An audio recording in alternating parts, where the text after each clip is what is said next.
Mami Junisha na wala ang mamahaling singsing na iniregalo sa kanya ni Jinky Pacquiao.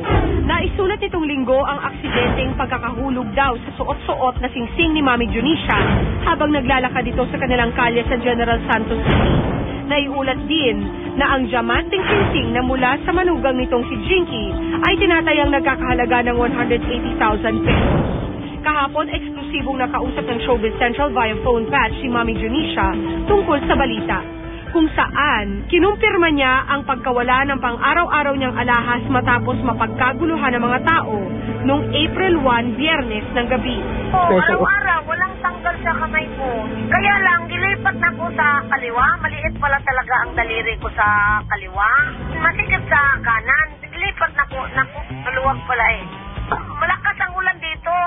Naglabas ako sa pinaayos ko man to kay may parang napila yung... Nung nagpa-picture, hindi ko natandaan ko doon ba nalaglag kung saan ba. Hindi ko na natandaan ko lang, may marami nagpa-picture ba doon. Pagbaba ko sa sakyanan, hindi ganon-ganon kung gamay ko. Baka natapon to sa layo. Hindi man makumpirma ang eksakto nitong halaga, ikinalulungkot naman ng ina ng pambansang kamao ang pagkawala ng singsing na meron ng sentimental value para sa kanya. May kapares pa nga raw ito ng mga hikaw nang iregalo sa kanya ni Jinky noon.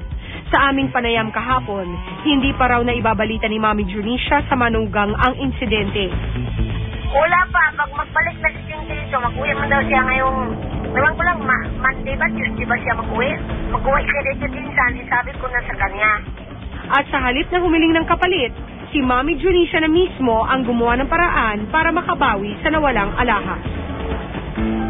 Mayroon naman akong ginahintay. Iring lang to. Napapagawa ako ng bagong singsing at saka pindan. Napagawa ako.